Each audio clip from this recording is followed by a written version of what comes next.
signal from the noise. By the end of the book, you are also downloading information, and my question is not just for you, but for all of us as teachers or students. How can we, as we get closer to the froth, of the sense of immediacy, and our reaction time becomes faster and faster because it has to be, how do we separate the noise? Or can we? How do we know what we're doing is really rational, maybe rational isn't necessary, or valid? Well, anyhow, you get what I'm saying. How do we do that? Yeah, well, I mean, it's great. It's a fabulously awesome question. I don't have like a set in stone answer. I mean, I really like, apparently in the, Kabbalistic teachings, they talk about, the different Sephiroth, these different planes, and that we're on the earth plane, Malkuth, and on each of these different planes, there's a basic quality that we're meant to kind of learn. So on the earth plane, it's discrimination. Not in the sense of racial discrimination, obviously, but learning how to discriminate and discern, true and false, right and wrong, and so on. And so, for me, that's a capacity that's simultaneously like intuitive and rational. And that we just have to, learn to exercise that capacity, and in a way, like, maybe this part of the process we're going through right now is this amazing opportunity for us to become, more discerning and discriminating, because we're getting so much stuff like, splattered at us all the time, and I do see a lot of, kind of weird mistakes that people tend to make, and basically it all comes down to people wanting things to be easier and wanting to remain in distraction, and so they tend to prefer that than doing stuff that's harder and requires more, soul investment. Just to give an example I've noticed in recent times, I keep meeting these corporate people who are now like flipping out. They realize, the whole system is fritzed, and so, but they're going into reading all this channeled material by like, Abraham and Blossom Goodchild and all these other people, and for me, like, it's a short circuit. And these are very intelligent people. It's not that stuff has no value, although I think a lot of it probably has very little value. It's that there's a deeper, mystical tradition that's available to us, whether it's Kabbalism, Gnosticism, Sufism. You can create a real deep intellectual foundation for understanding, mystical thought and integrating, this other paradigm, but we always want to leap for the junk food, So for me, it's like we just have to learn to counteract that innate mechanism that our society is kind of always supporting, So yeah, and so for me, there's just a lot of careful reality testing. Like that was like breaking open the head. Was like I started as a secular materialist, and then I had to go through a series of my own experiences, and then a lot of anecdotal material from other people, reading, and then finally I felt that I'd created a firm enough foundation to say, okay, the shamanic way of knowing and being and the psychic dimension of the world, have validity to me, have as much or even more validity than the information I'd been given by my education system and my background. So for me, it's like there should be a constant process of reality testing and really not taking anybody's shtick, on face value, just because they're so certain about it. It should almost be the opposite, And there, once again, like if you look at native cultures, they seem to have been much more kind of phenomenologically thorough and precise in the way they think about the nature of reality. So like a native, I was reading some essays by, linguists and anthropologists. Like a native person would never be like, this is podium. It would be more like, in their language, would be more the concept of, as far as I can now experience, from my limited perceptual range, I can use this as a podium right now if I need it. Because that's all I really know, Yeah. 15 minutes? Cool. Okay. This has been fun. Daniel, hi. I've read your books. My question is actually not related to your books. This has been a wonderful intellectual discussion. And I actually want to take us back to something very practical, to the question that was really asked at the beginning of this session. I mean, I'm on my beginning journey of the whole sort of concept of 2012 and doing a lot of my own spiritual work. However, there's a lot of cynicism out there that in the corporate world and in the world that I've sort of travelled around in, it's like, oh, you're just talking about, nothing happened at the year 2000, and there's cynicism and a lot of apathy. It'll be all right, mate. It's happened before, crashes, it's cyclical, it'll all get better. When clearly there's something bigger going on. So my question is to you, have you encountered that level of apathy and cynicism? How have you dealt with it? And what are some practical ways that you would advise us to begin conversations? I know we've touched a little bit on that, but I'd like to hear some of your practical suggestions and some of your experiences with that level of apathy and, oh, it'll be all right, mate. Right. Head in the sand. Yeah. That's a great question. Yeah, gosh, in a way, having heard that question and the first question, I'm almost feeling like that would be an interesting seminar. In a way, would really be about languaging and thinking about how you communicate with people about this stuff. Yeah, hopefully we're doing that a little bit here. I'm giving you, and all I can do is give you, my particular take on anything, obviously. But I think that basically, like in any conversation, you can move people like a little bit.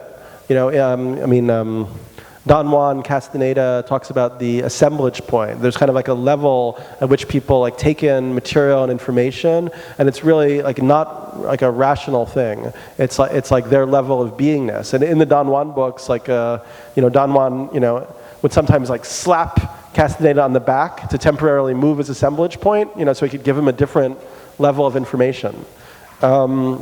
So basically what you can do in any conversation with any person is give them an opening, like a few cues, a few clues. You can raise their assemblage point a little bit while you're in that conversation. And as soon as that conversation ends, the assemblage point is going to sink back down again, almost to where it was. But there'll be a little bit of opening again. So you tell them something like, I don't think this economic crisis actually is going to end in 3 months. I think it's a permanent shift in value. Well, they're going to, on some level, they're going to take that in. They're not going to be able to deal with it. But 3 months pass, and they read that reflected somewhere else in the media, and they might come back to you, and then you'll be able to say, well, it's not just about the economic crisis. That's really a reflection of, a level of consciousness that has to shift. And there are these books and ideas that you might want to check out. And then they're going to think about that, then something else may happen, they'll come back to you. And also it's like,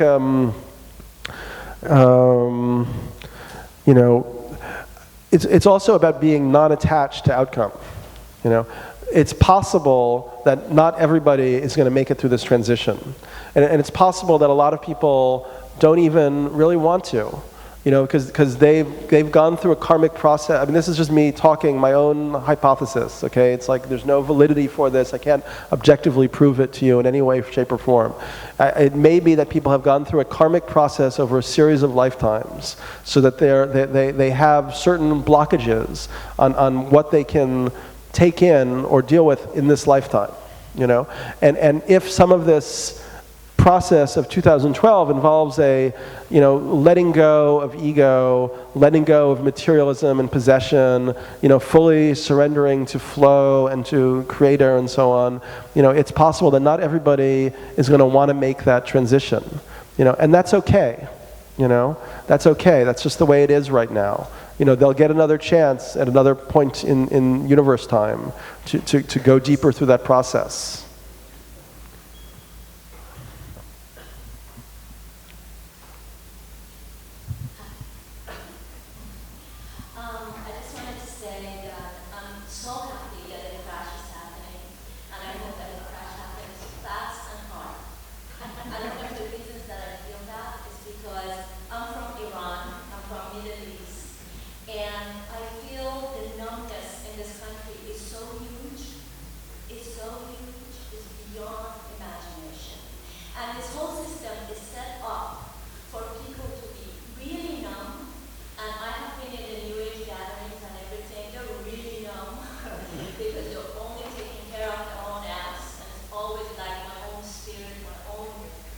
this and everything.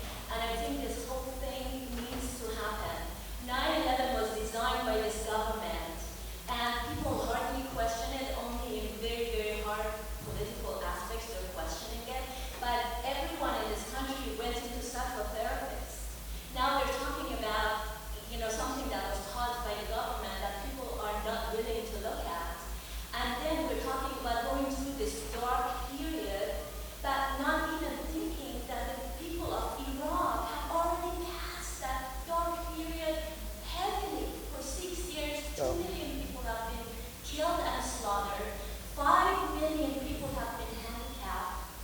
Do we know what that means? 5 million people among us handicapped for the rest. I mean, I hadn't heard numbers that high. I mean, I'd heard, according to the reports I'd read, it was 650,000 to 1 million people killed, and I don't know the level of handicap, so I don't know where you're. It's just that you may be absolutely right, but it's good to have a basis of where your figures come from. When you go to Algeria, and then you go to the other countries, you hear that most of the people who are dying, who are fighting, they're not even counted as Right, people. I would imagine. Okay, Yeah. so what I just wanted to say is that the other parts of the world have already gone through the darkness and they're going heavily through it. And the reason that we don't feel it here is because we are so numb and we're not letting ourselves to feel the pain. And that's the feminine that is going to come up, because the feminine is supposed to feel the pain, and the feminine is almost passively dead in all of us. The masculine can feel pain also. Yes, it is. The masculine, but yes, the masculine has gone very aggressive and the feminine has gone very passive. So that has to come to some type of balance in order for that to happen. So I just wanted to say that. It's like that initiation into pain. Let's not be scared of feeling the pain of this world. Let's shed a tear about all the people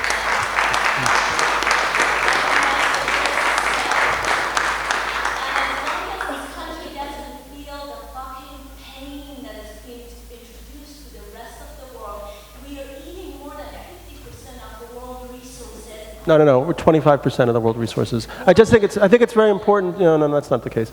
Everything I've read is 25%. I mean, I totally agree with the thrust of what you're saying, but I think the way to make your message, absolutely clear is to have your arguments backed up with the factual sources, and because then it becomes like too much. I mean, I totally agree with you. What we've done around the world, we are I can't really say we, actually. I never supported any of it, I hated the whole thing from the beginning.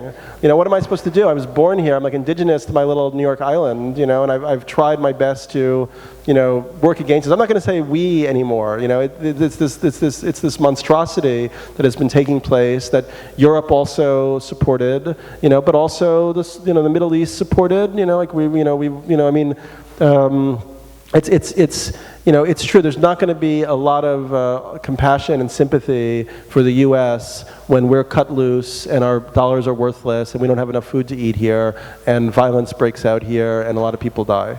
And that's something that we really, we don't want to really deal with, but it may be coming to us. And for me, in the time that we have left before shit gets really out of hand, would be a great opportunity to build resilient local communities, to use these social technologies that we have to, make friends with each other, and also go into, minority communities, immigrant groups, get outside of your safety zone, build relationships. We still have a window of opportunity to, to mitigate some of the negative force that we're coming into. And also, there's always been several different Americas. There's the dominator culture, then there's also, the spirit of the revolution, the transcendentalism, aspects of our culture which have been positive, and so, if the more that we reconnect with those other aspects, that's something to go forward with, We need to take those medicines that we talked about, all of us together, right here, right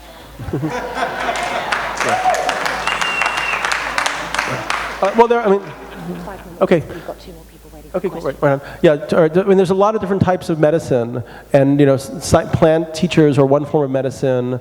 Sound is another form of medicine. Harmony, resonance, vibration. Tomorrow, my friend Paradox is coming, and we're going to do an experiment here with the monkey chant, and we're going to talk about. It's from Bali. It's something they use for conflict resolution and for prayer, and so we're going to do it here, but then also talk about how social technologies like the monkey chant may have a validity in terms of this transformation process going forth. That Oh, you know what, let's let the person who hasn't spoken yet. Sure, that's fine. Thank you, Dan. Quick question. And shortly, I almost died, and I used psychedelics to heal myself. My question to you is, do you have any specific knowledge on the atomic properties of amines? I've read that amines, as it is a crystallized amino acid, it contains Means? halogen. I don't know what mean is, or Amine, the suffix, amine. Oh, amine. Tryptamine, Oh, okay. dopamine, ketamine. I don't know. Okay. Yeah. Well, I've heard that there's halogen connected to the nitrogen atoms. Write a piece about it for me for Reality Sandwich, because I don't know. I was just wondering if you knew anything specific. Yeah, I don't. Thanks. Yeah.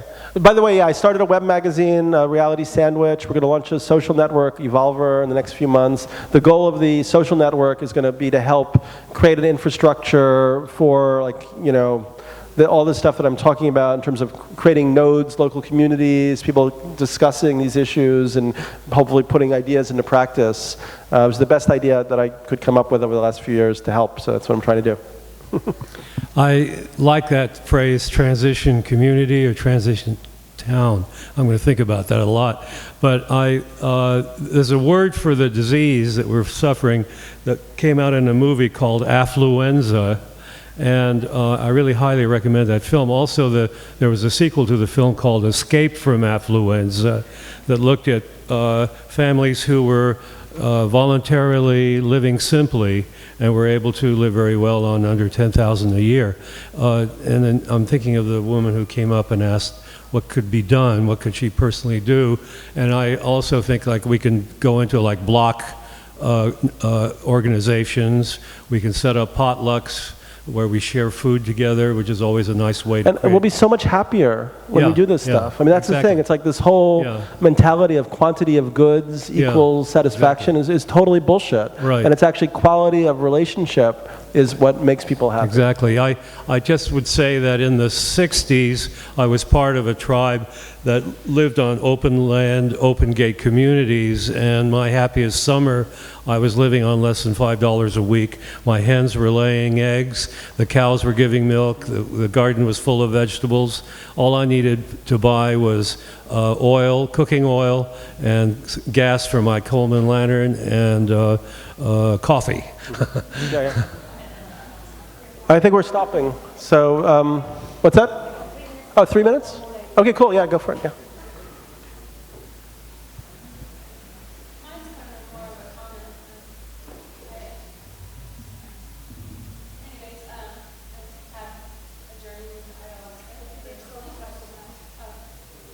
I can repeat your question. Go ahead.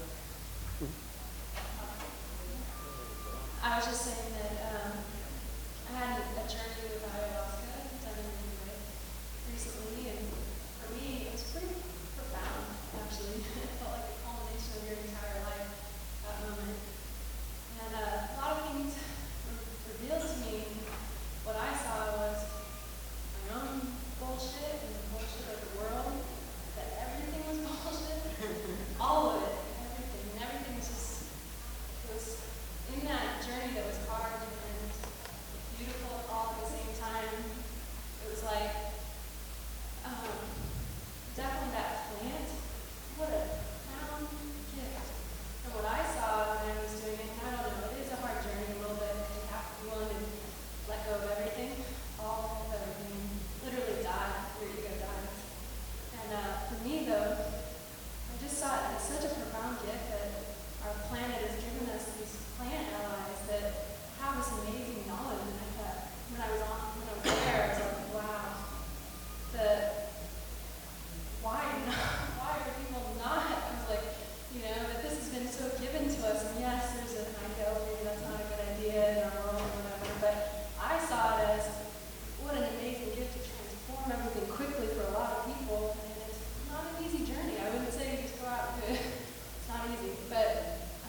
you know, in the end. So Sweet. that's what I saw. Yeah, that's awesome. Thank you.